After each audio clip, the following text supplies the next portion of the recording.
इस वक्त मैं डुग्गन में मौजूद हूं और यहाँ पर अगर हम इस बनी ढगर सड़क की बात करें तो इस समय इसकी हालत बेहद खराब है।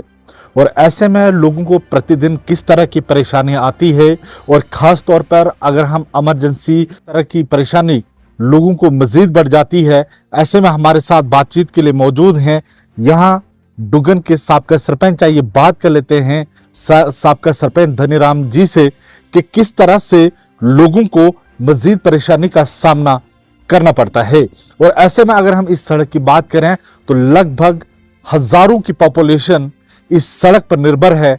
वह एक ऐसी सड़क है जो बनी तहसील हेडक्वार्टर के साथ जोड़ने का काम करती है।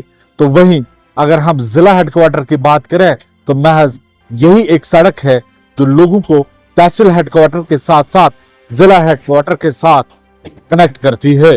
और ऐसे में चाहे आपातकालीन स्थिति हो या फिर कोई भी मौसम हो, लोग इसी सड़क से उनका गुजरना होता है। और ऐसे में कुछ ही सालों पहले बनी सड़क अब ये जर्जर अवस्था में है। ऐसे लोगों को बेहद परेशानी का सामना करना पड़ता है।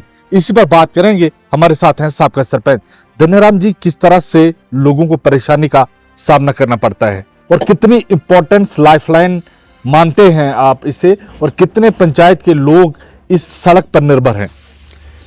कुरैशी साहब, मैं आपका तहे दिल से बहुत बहुत धन्यवाद और आभार प्रकट करता हूं कि आप हर समय हर मुसीबत में हमारे साथ कभी ना कभी मिलते रहते हैं और हमारी जितनी भी ब्लॉक डुग्गन की कोई भी मुश्किलातें होती हैं उनको उजागर करने में आपका एक बहुत अहम रोल है।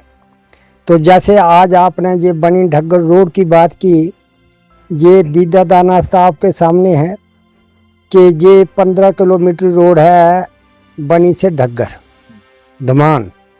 तो जहाँ पर कुछ 7 किलोमीटर जो हैं ये PWD के अंडर है और बाकी रोड जो है ये PMGSY के अंडर बनी हुई है। अब ये पता नहीं कि PMGSY के ही अंडर है या इन्होंने हैंड ओवर की है।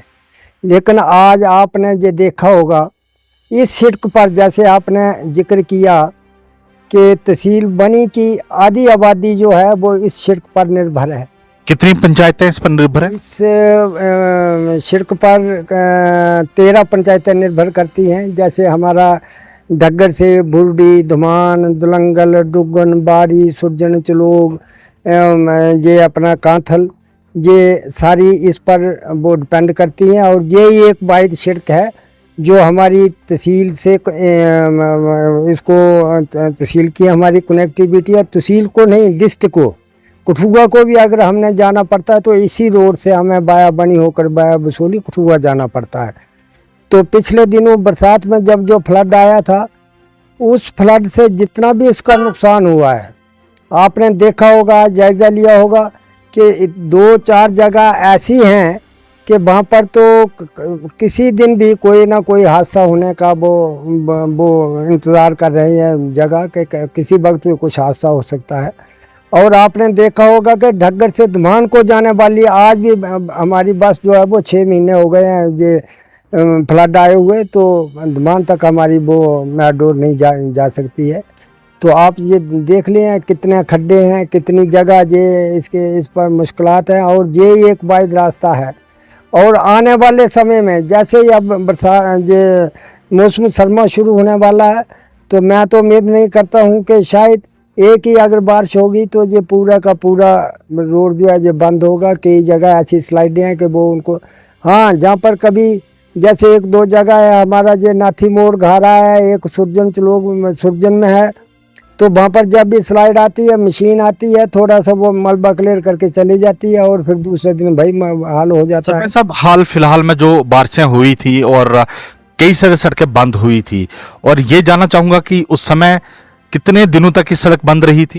ये कुरैशी साहब, ये सड़क जो है 3-4 दिन जहाँ डुग्गन तक बंद रही थी और 1 महीना तक ढगर तक ये बंद थी। उसके बाद ये कुछ छोटी गाड़ियों के चलने के लायक बनाई गई, लेकिन अब तो ये मेट्रो ढगर तक ही जाती है और बड़ी गाड़ियाँ चलना जहाँ पर बहुत मुश्किल है।